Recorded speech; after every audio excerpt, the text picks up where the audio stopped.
Welcome, it's your friendly neighbourhood badger here, and I am back with a little bit of a crafting guide for you all. I've been playing around and having a little bit of fun with some new content that came in the Delirium League, which was our cluster jewels. Cluster jewels are absolutely amazing, and as you can see on my passive tree here, on my Sentinel Queen Reborn character, I have fitted some absolutely amazing cluster jewels here.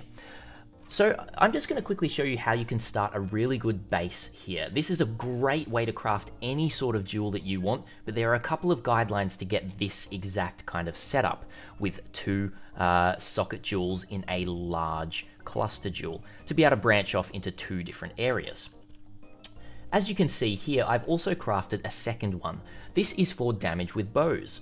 We have two passive skills are jewel sockets, and then three other types of notables. This is a really great jewel. I could get a little bit better synergy, but I bought this base for 10 chaos, and I just did a couple of chaos spams, and I hit this right here.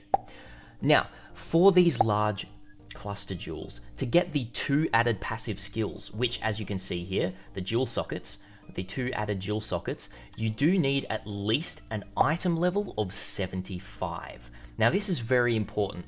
I would recommend not crafting on any jewel below a level 75, especially if we're talking about large cluster jewels, because that's when we can only roll the two sockets instead of just the standard one.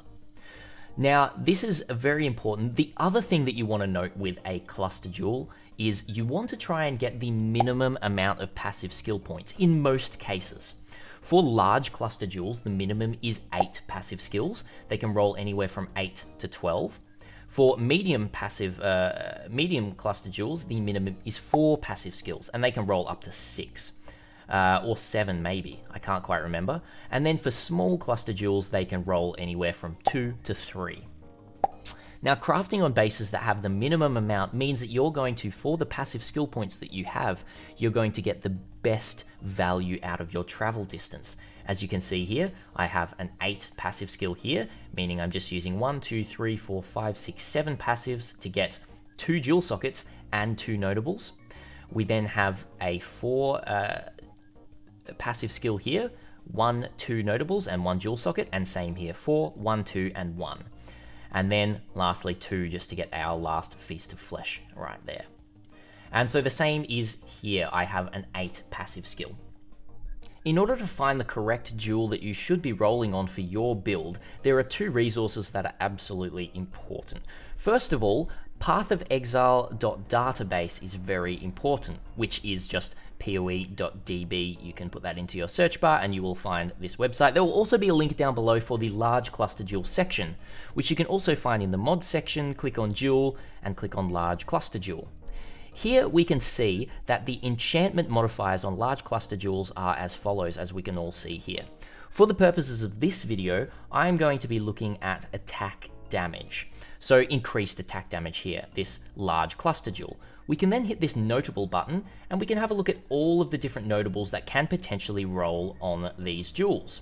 We can have a look here and some things like deep cuts for impale, very nice, vicious skewering for causing bleeding, and you can see all the weighting and the item levels needed to roll these. As you can see here, most of them are just level 1, so you don't need to worry too much about that. Once we have this information and we know what we're looking for, we then want to move over to the trade website, the official Path of Exile trade website. In terms of searching for the jewels that we need to get these 2 socket large cluster jewels with a maximum of 8 passive skills, we use the stat filters section. The stat filters section is going to be able to get you exactly what you want. First of all, we want to search for this. I'll just get rid of that and I'll do this again. Search for small passives. Small passive, and we scroll all the way down to the enchant section and click on added small passive skill grants and a number. And then we have a drop down section here, and we want to select, as we were searching on the poe.db, 10% increased attack damage. We do want to put one more filter here, which is passive. We search all the way down the bottom here for enchants, and we go adds number of passive skills, and we want to put a maximum of 8. A maximum of 8 there. So those are the two stat filters that you're looking for. We will then come right down here to item level, and as I said before, we need at least an item level 75. So we're going to search for 75. As you notice, now that I hit the search function here, we can start to see some large cluster jewels that are perfect for what we're looking for. One is being listed for 2 chaos, pretty sure that this is getting a price fixed a little bit, and then a 10 chaos, but that's corrupted, and then we're looking at around 15 to 20 chaos, which is a great base to be able to craft a multiple exalt jewel on. So pick one of them up and you can start crafting amazingly, and I'm going to show you how to do that right now.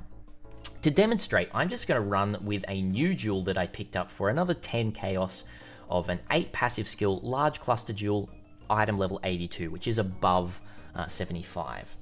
And what I'm going to do is try and roll on this video without too much editing, hopefully, if I can get it, a good 2 passive jewel sockets and then 2 other notables, and potentially we might even hit 3. So we're going to go for that on increased attack damage while dual wielding. This is great for impale builds if we can land a good impale mod, or just any sort of dual wielding attack build. So we're going to go for it right now.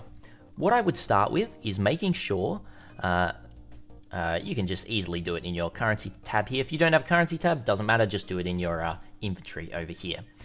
As I already have quick and deadly, which is pretty nice, 6% increased main hand attack damage and 30% offhand attack damage if you're dual wielding with 2 different weapon types, I'm just going to augment this and see what I hit. We got +4 to chaos res on small passive skills, so we're going to roll over that with an alteration. We have Drive of Destruction. It's not too bad, so we are going to augment that, and we did get our 2 added passive skills, our dual sockets. We're then going to regal straight into that, and we did get +4 strength, which isn't amazing. We're going to get back out of that with a scouring and start again. As you can see, going through this process is pretty cheap, just with alterations and regals, and you're going to be getting jewels that, if you were to buy them off the market, they would be, 1 to 2 exalted orbs. Maybe, 50 chaos, maybe 100 chaos, around those kinds of markets. You're going to be able to make them a lot cheaper. We're going to go again, though. Calamitous, I don't really like that, so we're going to skip over that. And we did get Smite the Weak, but only the small passive skills, 21 to armor, so we are going to roll again. And we only got 1 dual socket, and we're going to roll that again. We're going to roll that again. 1 dual socket, not what we need. Roll that again. Smite the Weak. We go into quick and deadly, and hopefully, and we did nail the 2 added passive skills, our dual sockets. So as you can see here now, I have an amazing 8 passive skill jewel, large cluster jewel, with 2 added passive skills of dual sockets, 1 added passive skill with quick and deadly, and 1 added passive skill with Smite the Weak. Now, this jewel is worth much more than I crafted it for, which is pretty amazing. So that's pretty much it for the video. For the medium and small cluster jewels, you can go through the same stuff, but you're not going to be able to get 2 passive skills on those ones. The large cluster jewels are going to mean that you can start branching amazingly with your clusters.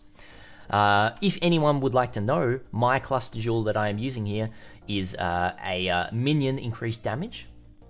We have Call to the Slaughter for increased damage and attack and cast speed and move speed if they've been created recently.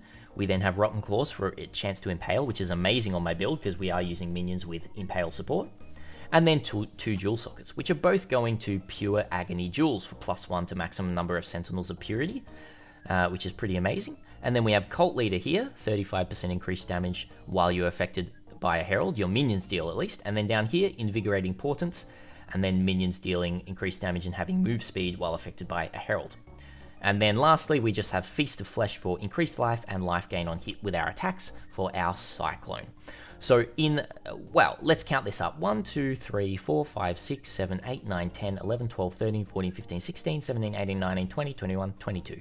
22 passive skill points. We have an absolutely phenomenal amount of damage and life and defenses. This is just absolutely bonkers. So getting yourself a 2-socket large cluster jewel with 8 passives is going to mean your build is going to be exponentially better. That's it for today. If you really enjoy this kind of crafting content, then hit the subscribe button down below, hit that little bell so you get notified for when I release any more. And until next time, guys, Badger out.